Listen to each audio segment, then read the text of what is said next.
Damn, son, where'd you find this? Bad day. That's it. Done. Good night. Clapped.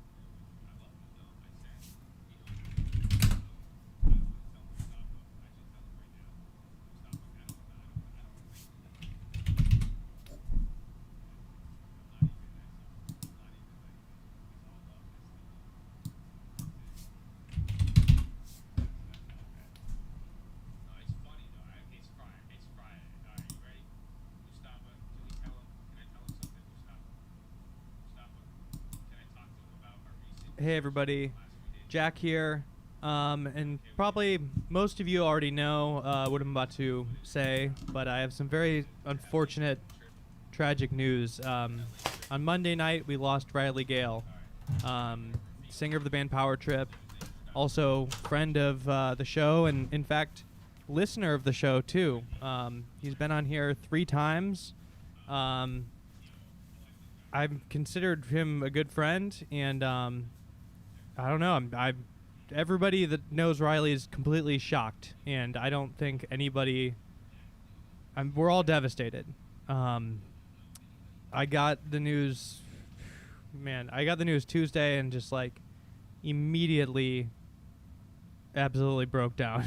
I was just bawling, crying, and didn't stop. Dude, I didn't stop crying till I went to bed. I was just crying. Which is crazy because I mean I've lost people before. I've lost friends, family. In fact, this isn't the first guest of the show that we've lost. This isn't even the second guest. It's just crazy. But Riley is hit me particularly hard, and I think a lot of people feel the same way. So I wanted to do an episode for Riley. Specifically, this is a Patreon episode that I recorded with him a while ago. It's most of a Patreon episode. I took some parts out that just weren't really relevant, or it's just me talking. I kind of just wanted to let Riley tell some stories. The full episode's on there, but I wanted to put this out on the main feed for many reasons. And if you haven't heard it before, episode 154, Riley joined us and told us what I consider to be one of the best stories to ever be on this podcast. It's about Riley and some friends pretending to be Jewish so that they could sneak onto a birthright trip to Israel when they were young to get a free vacation. And not only that, but just all of the antics that ensued. It sounds fake. This definitely did happen. In fact, I really would love to talk to the guys that he went on this trip with. And I've been trying to find pictures from it. I only found one so far. But maybe I'll be able to follow up with that later. But Riley, he knew so many people and he had so many stories. It's crazy. I just wanted to put out this episode and I want to talk about Riley a little bit. I promise I won't turn this into a personal therapy session, even though I maybe do need that this week. But yeah, I wanted to talk about Riley because I think a lot of you guys knew him from the show. There's probably a lot of fans of Power Trip who listen to this, and Riley literally listened to this show. So I want to do it. I just wanted to pay respects in my own way that I can. Riley listened to Yeah, but still, he would text me after every episode. In fact, he was aggressively trying to get a certain dream guest, onto this show, and he was making very serious progress with that. In fact, our last conversations were about that. He sent me this person's phone number. Nothing has happened with it yet. I don't know if it ever will. You might even be able to guess who the person is. I'm not going to say who it is. I'm not going to put him on blast. But Riley was tirelessly working on this for no reason. I did not ask him to. That's just how he was. He was just trying to help. He was going to gain nothing from it. And he was just like that. And since he's passed, and people have come out with these stories about him, I've realized he was like that for so many people all over the world. I've been completely shocked at the range of people coming out and talking about Riley. He was a friend to so many people, and I think his girlfriend said it best, that he treated everybody like his best friend, and he really did. In fact, if you were a fan of Power Trip, I guarantee you he cared just as much about you as he did about me or anybody else he knows. I mean, he treated everybody like an equal, and he was willing to help you and the people he cared about, no matter what. He would help you even if you asked him not to help you, which has happened multiple times with me on small scales. Like something like like you ask something kind of like passively, and you realize it's like going to be too hard for the person to make it happen. He just insists. That's what he was like. And I mean, he had such an effect on the world. I'm still completely devastated days later. I don't know if I'll ever really get over this, and I think there's a lot of people that feel the same way or worse. He was a connector that left a giant hole, and not to mention the hole he leaves in music. I loved Power Trip. They were probably one of my favorite bands. I think what I especially liked about them is that they were, I grew up listening to metal and hardcore and punk. It was really, really important to me growing up. I think it's just like a super, like, I don't want to go into a personal therapy session, but I mean, to me, it was important. I think there's music like that is an outlet for emotions that, like, there's really nowhere else to put it. When you're young and you're angry and you have rage and you're confused and frustrated, everything around you doesn't match that when you're young. Everything's happy. You're told that everything's supposed to be happy in like the TV shows, and like it's isolating. When you feel those emotions, you don't feel normal. Like you think you're wrong. And then for me, like when I first heard music like that, it was huge for me. I was blown away the first time I heard like heavy music that wasn't Limp Bizkit or Korn. Like the first time I heard a hardcore band, I was like, holy shit. Like somebody feels like that, Like there's something for that feeling, And ever since then, like not only that, like that music and the community of a scene and those shows, I just think it's hugely important. It's hugely important to have an outlet for that. And there's not many outlets like that left. There's no demand. I mean, it's very hard to be in a band like that, because you don't start a metal band telling yourself like, oh yeah, we're going to be millionaires from this. No, like you start a hardcore band, you start a metal band or a punk band, like expecting to play rooms.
Damn, son, where'd you find this? I'm back, guys. I'm trying to fix this stream. Because for some reason this audio stopped working.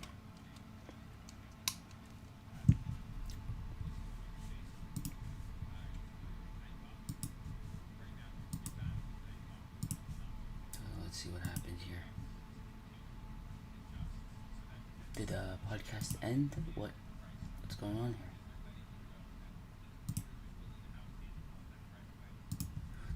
Damn, son, where'd you find this? Guys, I gotta get a third monitor. I only have two. Cannot find where that podcast is.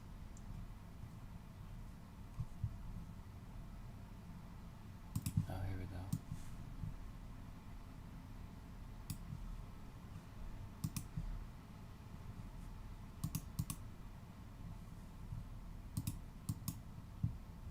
Alright, you just lost me.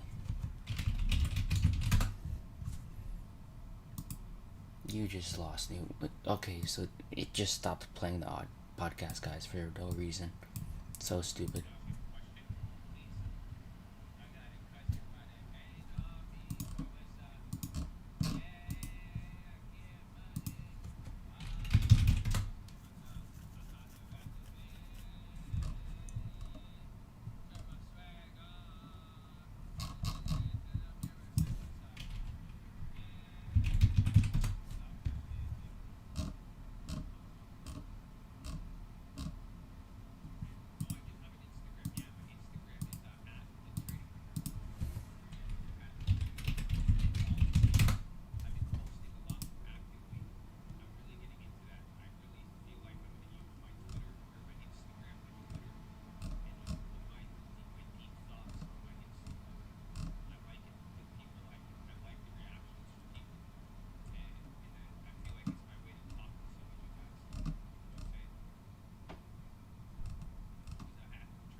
One thing that everybody's doing these days is talking within your family more. I have been talking so much to my family about every possible issue.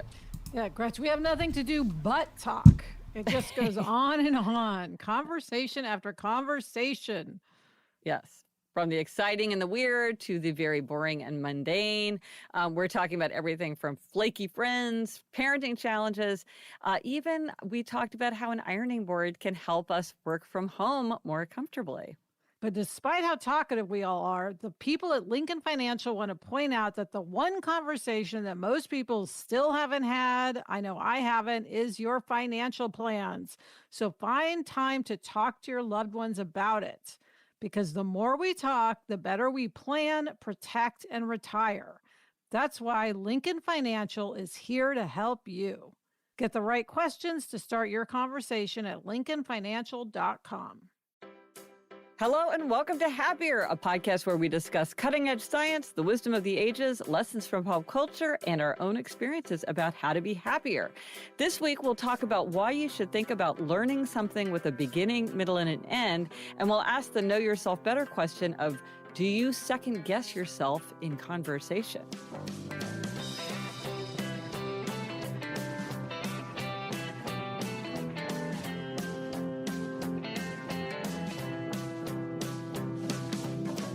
I'm Gretchen Rubin, a writer who studies happiness, good habits, and human nature. I am in a closet right now. Yes, we rented a house outside of New York City, and we are there now. And so I'm in a closet that is full of clothes and pillows and blankets to create better sound. Elizabeth, you're watching me on a screen, so you see that I am jammed into this closet. And with me is my sister, Elizabeth Kraft. That's me, Elizabeth Kraft, a TV writer and producer living in LA. And Gretch, I am once again in my office at home in Encino. Yes. Gretch, before we dive in, we want to remind everybody that our very special episode 290 is going to be an all hack, very special episode. So send us your hacks. This is going to be a happiness hack extravaganza. I can't wait. Yes, we've gotten so many so far, and we want to keep them coming because nothing is better than a great hack. And before we jump in, I also wanted to mention again that my one-word theme for 2020 is infrastructure, and I have realized that I need more infrastructure, and I love doing the work that I do, and I need more help. I am planning to hire a growth strategy and operations executive to lead the business side of my work. So this person is like a thought partner, a second brain, knows everything I do, and can help me think strategically about growth and execution. And this person would have the extensive experience that would allow them to identify, vet, and lead new opportunities for growth, grow and manage a team with a focus on budget, numbers, and metrics.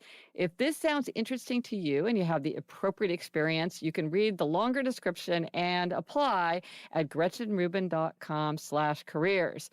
It would be wonderful to find somebody right within this community, somebody who's already familiar with my work and connects to it in their own life. So if this sounds like a good fit for you, go to gretchenrubin.com/careers. 2020, Gretch, you're actually living up to your theme. It's very exciting. Yes, it is. It's not the world's most juicy theme, but it's a very important theme. And so now for this week's Try This at Home. The Try This at Home tip is to learn to do something with a beginning, a middle, and an end.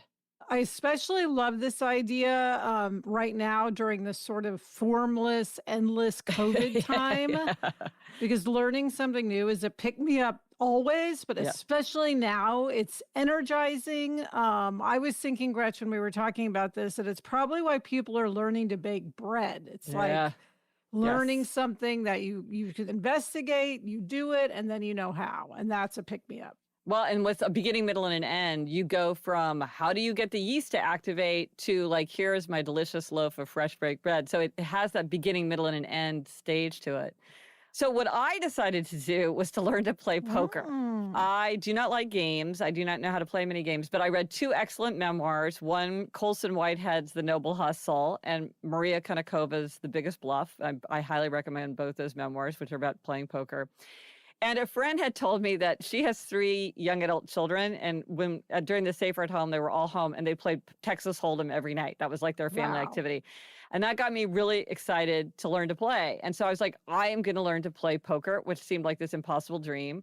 But I did learn to play poker. Now, I will point out, Gretchen, with poker, you can learn to play, which is the end, but to be a good poker player, that would be a lifetime of learning.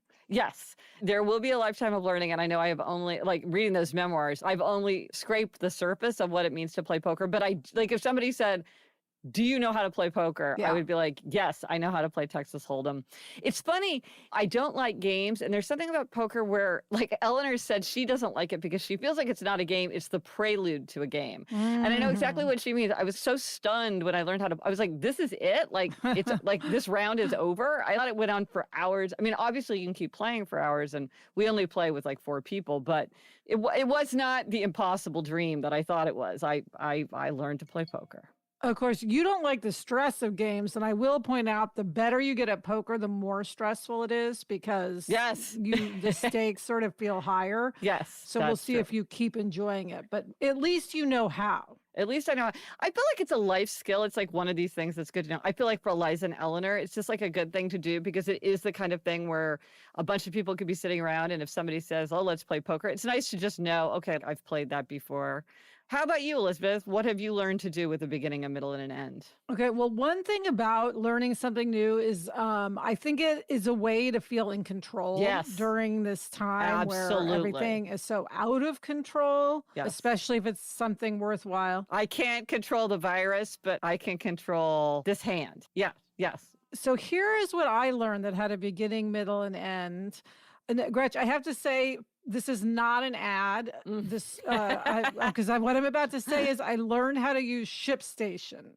who do advertise with us from time to time, Yes. but this is not an ad. Yes. But okay, I am not good with technology. I'm not good with learning new things and like reading directions and all of this. But Sarah and I, and my co-host of Happier in Hollywood, are once again selling our Happier in Hollywood travel cups, our rainbow Silipint travel cups. Yeah, people love those cups. Yes, and we have them back. And because of COVID-19, we really didn't want to have to be going to the post office all the time. Well, and Sarah's in the middle of rural Minnesota, so it's definitely not convenient for her. Yes. So anyway, we have to send out our cups. And I actually went to ShipStation. I signed up. I learned, and this was the big one, how to print a shipping label on my home computer from my iPad, something I know it sounds crazy, but never dreamed I could do. Ordered all the appropriate shipping materials, figured out how much they weigh, all of that, and how to put in people's addresses. And I mean, it's not hard, but it's just something you have to like go through the Yes, process. yes, And it's the yes. kind of thing I It's a normally process. go, oh, I can't do that. I don't want to deal with it. Forget it. Instead, I said, I'm going to sit here and figure this out. And now that I have, it's made my life so much easier. And now I love shipping things because it feels so satisfying to Yeah. use my skills in shipping. Yeah.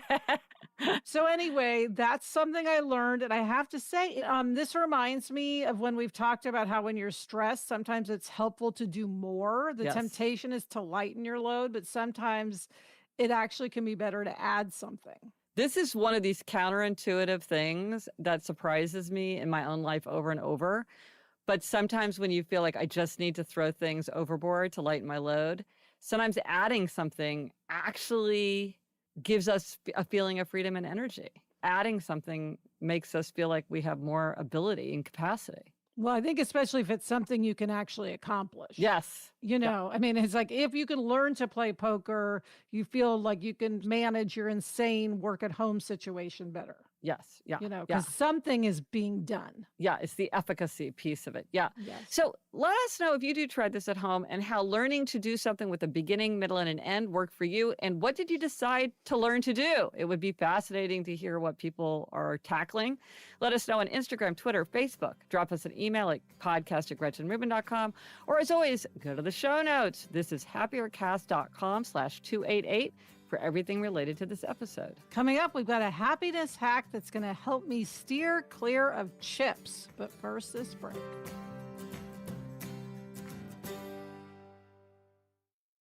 Wearing a mask is something we should all be on board with right now, but it seems like every mask you find has its own setbacks. It doesn't fit right, the material is cheap, it gets dirty, the list goes on. And if you think you have complaints, try finding a mask your kid will like.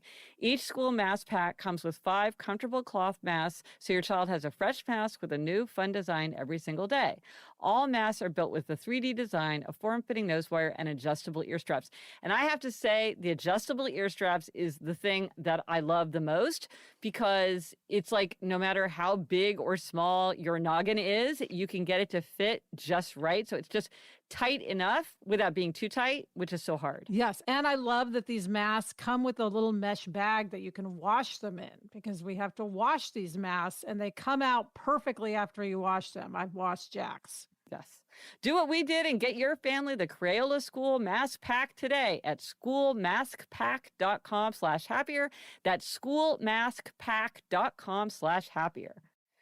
I am a sleep zealot. I really, truly believe that for just about everyone, one of the most powerful ways that we can improve our overall health and happiness is to get a great night's sleep. But if your daily routine has changed, it can be harder to fall asleep or stay asleep these days. That's why we're excited to partner with Calm, the app designed to help you ease stress and get the best sleep of your life. Calm is a whole library of programs designed for healthy sleep, like soundscapes, guided meditations, and over 100 sleep stories narrated by soothing voices like Stephen Fry, Kelly Rowland, and Laura Dern. For listeners of the show, Calm is offering a special limited time promotion of 40% off a Calm premium subscription at calm.com/happier. That's 40% off unlimited access to Calm's entire library, and new content is added every week. Get started today at calm.com/happier. That's calm.com/happier. Now, listen, this hack was sent in by a listener who mentions episode 216, but it also ties into just our more recent episode 287 when we talked about steering clear of quicksand, and you mentioned that chips were a form of quicksand for you. Yes, Jan says, I'm a completist, so I'm not up to date with your podcasts. I realize that life is very different now from when older episodes were recorded, but I wanted to write to you. Back in episode 216, Elizabeth was talking about her problem with chips, calling to her when she wanted a little something. I've solved this problem by buying unsalted pistachios in their shells. I put a few in a special little bowl, then put the packet away before eating them. Having to shell them slows me down. By the time I've finished, the craving is gone and I'm set for a few hours. In the UK, chips are known as crisps, so I call this my cure for crisps. Oh. Well, I should try this, Gretchen. My problem with chips has come up a lot because it was in 216, but I think I also did mention it in 287. So, I mean, that's the thing about quicksand. It's like it's there. It's lurking in the backyard. It is not moving around. It's not coming and going. It's the quicksand for you. Well, this is also a great example of the strategy of inconvenience. So in Better Than Before, my book about how to change habits, I talk about the 21 different strategies. And the strategy of inconvenience is make something inconvenient to do. And because of this, it slows her down and makes her have to do the work to get at the meat of the nut. But also, I think it gives you that kind of fidgety quality because sometimes it's just, you're just up and restless and just wanting to fidget with something. And so I think this is a really good idea. Also, you'd see all the shells and you'd be like, oh, I see that I had quite a snack here. yeah. That's the strategy of monitoring, which is when you know how much you've had, you tend to do a better job of managing what you're doing. So I think this is a really clever, simple, healthful ideal. Yeah, I'm going to try this. I'll let you know how it goes. I'm going to get some unsalted pistachios and I'll pick a bowl. She said she has her special little bowl. So I'll pick a special little bowl too. Kind of add a little ritual to it, like a little, that you never get to use. So thank you, Jan. That's a great suggestion. And this week, the spotlight on a Black author is novelist Britt Bennett. I just finished her New York Times bestselling novel, The Vanishing Half, which I just learned was bought recently in a big auction by HBO. And I am now hot in pursuit of her first novel, which was also a New York Times bestseller, called The Mothers. Britt Bennett has written for The New Yorker, The New York Times Magazine, Paris Review, other places. And I have to say, I ripped through this novel. Here is the description. The Bean twin sisters will always be identical, but after growing up together in a small Southern Black community and running away at age 16, it's not just the shape of their daily lives that is different as adults. It's everything, their families, their communities, their racial identities. Many years later, one sister lives with her Black daughter in the same Southern town that she once tried to escape. The other secretly passes for white, and her white husband knows nothing of her past. Still, even separated by so many miles and just as many lies, the fates of the twins remain intertwined. What will happen in the next generation when their own daughters' storylines intersect? It's so page-turning. It's so good, so beautifully written. But here's the thing. If you pick up the U.S. edition, look carefully at the jacket, because I thought it was just an abstract design. But if you really look at it, you'll see that it's just this very clever picture of two women. So it's a really interesting cover that works on two levels, and I always really like that. Oh, I can't wait to read this one. Yeah. So this has been my summer of Black authors, and I consider Labor Day as the end of the summer. But of course, I will still be reading many books by Black authors. If you want to see what I'm reading, each week I post a photo on social media of the books I finished that week. And once a month, I do a roundup blog post where I list all the books I've read with a brief comment about each one. One of my secrets of adulthood is don't finish a book I'm not enjoying. So if you see that a book appears, you know that I enjoyed it enough to finish it. As always, please send me any and all reading suggestions. I do read many books because listeners and readers have suggested them. And if you would like to get a newsletter about the books that I've read, you can go to gretchenrubin.com/newsletter and sign up for the book recommendation newsletter. So many books, so little time. My stack is towering right now. I know, you and me both. And now for a Know Yourself Better question. And this question is, do you second guess yourself in conversation? And Elizabeth, this was inspired by something you were thinking about yourself. Yes, it's really a second guessing, I would say, that happens after the conversation. So it's you have a conversation, whether in your personal life or in your work life, and then you go home, and whether it's that night or in the middle of the night Yeah. or early the next morning, you begin second guessing certain things you said. And I think some people do this and some people don't. And people who do it a lot, I think, a lot of the time. Yeah. And it's just one of those things that happens in life. Yes. Yeah. Well, I'm a big second guesser as well. And it occurred to me that there's three kinds of ways that I second guess myself, and some more than others. One is, what did I say? So just like, did I say something that I wish I hadn't said? Yeah. Two, how did I say it? And three is, what did I not say? And I feel like I worry more about 2 and 3. You worry about your tone, like you said. You always say like that you speak abruptly, and so sometimes it comes out wrong. Well, yeah, I think sometimes like I'm just so eager to like push things ahead. Maybe this is an upholder thing in part, that I lose my courtesy. And maybe I speak over somebody or rush things along. And I feel that later. I'm like, I shouldn't have handled that way. And then the other thing is, what I didn't say is, I do think that sometimes in retrospect, I'll think someone was sort of opening the door to maybe like opening up about something or a difficult conversation, and I steered away from intimacy. Instead of really staying open to that, I moved the conversation onto safer ground, and I'm trying to be more mindful of when somebody is maybe approaching something that they're having trouble raising, and really helping them then, instead of being like, oh no, this sounds like this might be painful or difficult to talk about. Why don't we talk about something else? But I only realize it later. Right. Well, that's good. I'm proud of you, Gretch, for seeking intimacy in your conversations. So that's a good thing. I feel like for me, and what I see in my life most, is I'm always shocked how often people will text after a conversation and say, oh, I hope you didn't take it wrong when I said you don't like to cook. Like, I didn't mean you can't cook. If you wanted to, I'm sure you could. And I don't care at all that you said I can't cook. I think for me, it's like if let's say at a dinner party or something, I feel like, gosh, I said some things. I'm kind of wishing I hadn't framed it that way. I'm, up in the middle of the night, replaying the conversation. Yes. Oh, yeah. What I usually do is like, I'll text the next morning and say, oh, it was so great to see you. Loved hanging out. Yeah. Let's do it again soon. Just to sort of take the temperature and make sure everybody feels okay. Well, and I do that when I feel like I've been abrupt or rude, because it's more like lavish good feelings on it. So it's like, you don't even notice that I had that moment because, clearly like we're having such a happy fest. It feels like it makes things better. But back to the cooking thing, because I think a lot of people do that. Like and I've done that myself. Like you feel it and you're like, I cannot rest until I reach out to this person and express my feelings. And of course, it's sort of a double-edged sword, because you're like, well, maybe they didn't even notice it. So I'm just shining a spotlight on a painful moment that they didn't even notice. But on the other hand, my conscience is bothering me. Do you think that there's a way to respond that is believable? Like, I know you well enough to know that you don't care if somebody says you don't cook, because I don't cook either. Like, but how do you tell somebody that? So you do completely comfort them. I guess this is a problem of having the right thing to say.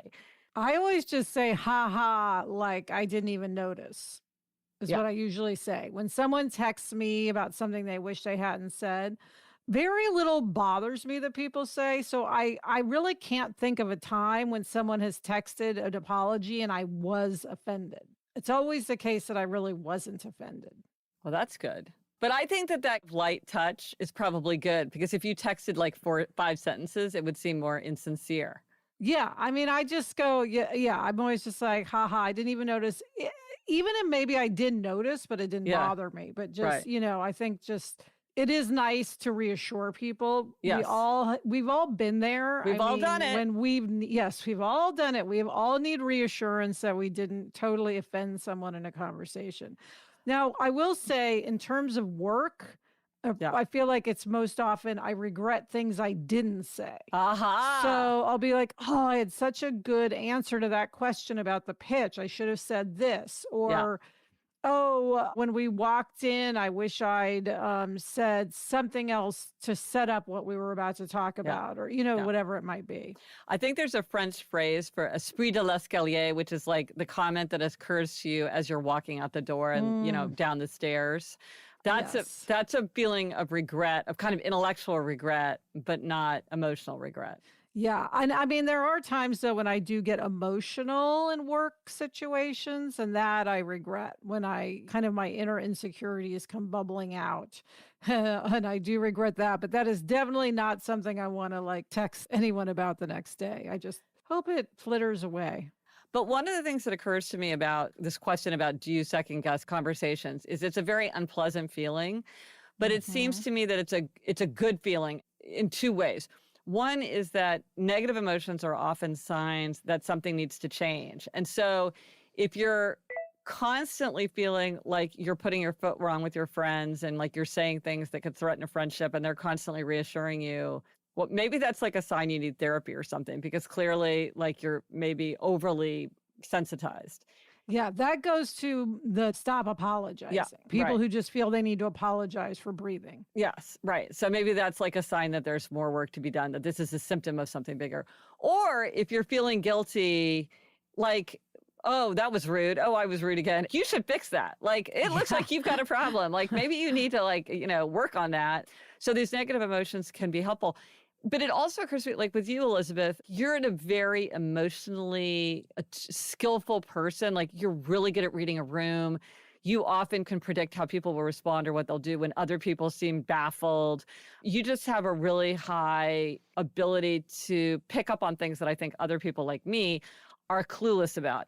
And I think maybe a very sensitive scientific instrument, you might pick up false positives because you might pick up a subtle response from somebody or misread something that's happening to them in a way that an instrument can pick up things because it's just picking up too much. And so I think sometimes I wonder if that's kind of a downside of something that's actually a strength. It's sort of annoying, but it's part of something that really works for you generally, which is being highly attuned to other people and how they're thinking and behaving and responding in the moment. Well, I like that way, Gretch, of looking at my habit of second-guessing conversations after they occur. So thank you. This reminds me of something, Elizabeth, that happened a couple of years ago. So years and years ago, someone sent me a very mean email. I don't even remember what. And so I wrote back a nice email. I always try to respond nicely, whatever. And then years pass. And this person emails me again and says, I don't know if you remember, but I wrote you this email about XYZ, and I've just felt bad about it ever since. And it's really weighing on my conscience, and I'm really sorry. And here's the backstory of why I said what I did. And I just really want to apologize. And obviously it made a big impression on me because this was a couple of years ago and I still remember it, even though I don't remember what the underlying thing was that was said.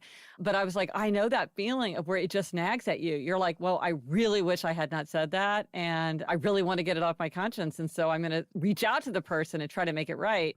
That can be good. But then sometimes people become too paranoid and are over apologizing and don't get that in social life, we get things wrong. We say things that we shouldn't. I don't know. It's a delicate balance. Yeah, it's hard.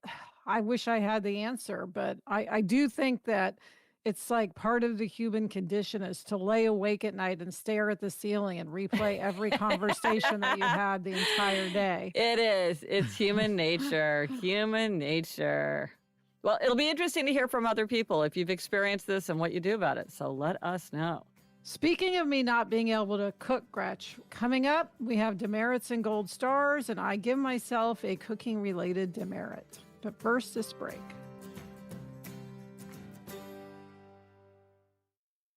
We often talk about the difference between underbuyers and overbuyers, but whether you're an underbuyer or an overbuyer, whether you're a splurger or a saver when it comes to your finances, if you want to get a handle on your money but feel overwhelmed, don't stress, just download Albert. It's the personal finance app that helps you find a happy balance and make the most of what you have. Albert is like having a friendly personal finance expert in the palm of your hand, ready to simplify budgeting, saving, and even investing. Effortlessly build your savings for a rainy day or that next Instagram-worthy trip with your Albert savings. With automated savings, Albert tracks your income and spending throughout the week to find any money that you can safely save without disrupting your cash flow. Install Albert from the App Store or Google Play today to find your happy balance and get a bonus of up to $40 when you start an annual subscription to Albert Genius. Okay, Elizabeth, it's time for demerits and gold stars. And this is an even numbered episode, which means it's your turn to give the demerit. Yes. Okay, Gretchen, this is, I think I'd call it a pandemic-related demerit. So Adam and I took Jack to the doctor the other day for his annual checkup. And the doctor, he always questions Jack about this and that. And he asked about his nutrition. And it came out that Jack, since we've done Safer at Home, has not been eating nearly enough fruits and vegetables. And the doctor, it was like to the point in terms of his height and his weight, and what Jack said, that the doctor actually wants us to come back in 6 months and check on this. And Jack, when he asked, why aren't you eating vegetables? Jack was like, well, my parents don't cook. My parents can't cook. He goes, that show, The Worst Cook in America? My parents should be on that show because they would win. And I was like, oh my God, it's true. And, Jack, normally we have a nanny for Jack, Cynthia, and she cooks him vegetables and gets him to eat vegetables. But because Adam and I don't cook, yes, we do try sometimes to get him vegetables, but I always just take the easy way out. And I don't push it, and I should have been. So I've got to get Jack to eat more vegetables. So maybe we should meet this demerit with an open call for people sending in their easy, kid-friendly suggestions. Yes, that would be good. What do your kids love, and what is easy to make? Yes, or what do they like to eat raw? For instance, Jack will eat raw cauliflower. That's the easiest thing of all. Oh, yeah. So other things, yes, whether it's recipes or anything, I want to hear. Excellent. Okay. Well, you'll check in with us when you check in with your pediatrician. Yes. Okay, Gretch, what's your gold star this week? I am giving a gold star to a podcast. Yes, folks, if you need a podcast to listen to, this is a good podcast, I think, for the whole family. If people are interested in sort of business stories, Elizabeth, I think you would love this podcast because you love a business story. It is from The Ringer, which is a great network, called Boom Bust, The Rise and Fall of HQ Trivia. Now, this was a super popular live mobile trivia game where people competed on trivia for cash. You went on every day at a certain time to play, and it was just a gigantically popular thing in its time. Elizabeth, you played this, didn't you? I did. Sarah and I played it all the time. Yeah, I mean, we never won, but we played. I loved HQ Trivia. Yeah, well, it launched in 2017 and it died in 2020. And so this podcast explores the spectacular rise and fall, why it was so popular. So if you love a great business story, or if you love HQ Trivia and wonder what happened to it, I really highly recommend it. It's 8 episodes, which I think is a great length because it feels very, speaking of a project with a beginning, middle, and an end, it's not like Desert Island Disc podcast, which there's benefits to that. This is you can get in and get out. Okay, I'm going to subscribe to this immediately because this is right up my alley. It is right up your alley. And then the resources for this week, in my book, Happier at Home, I discuss my happiness project that stretched from September to May, which is another kind of year. And so if you'd like to listen to an excerpt from the audiobook, go to GretchenRubin.com/resources and scroll to Happier at Home, and you can listen to a section free and see what you think. And due to popular demand from listeners, I have created a page on my website that has all the promo codes and links for Happier podcast sponsors. So if you want more information about an advertiser and promo codes, or you can't remember the name of a particular advertiser, go to happiercast.com/sponsors, or you can always check the show notes for the episode. It'll be at the bottom there too. We love our sponsors. Yes, we do. And that is it for this episode of Happier. Remember to try this at home. Learn something with a beginning, middle, and an end. Let us know if you tried it and what you learned and if it made you happier. Thanks to our executive producer, Chuck Reed, and everyone at Cadence 13. Get in touch. Gretchen's on Twitter @GretchenRubin, and I'm @ElizabethCraft. Our email address is podcast@gretchenrubin.com. And if you want a little tiny thing that you can learn to do, you can learn how to rate and review us on however you listen to your podcast. It really helps people to discover the show and recommend us to your friend and subscribe. Until next week, I'm Elizabeth Kraft. And I'm Gretchen Rubin. Thanks for joining us. Onward and upward.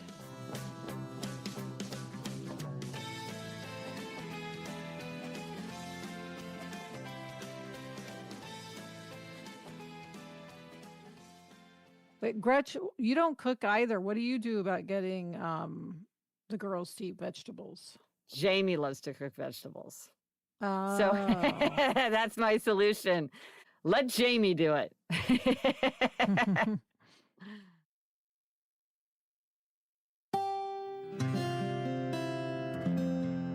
From the Onward Project.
thanks everyone for watching. You know, I think there's only one person.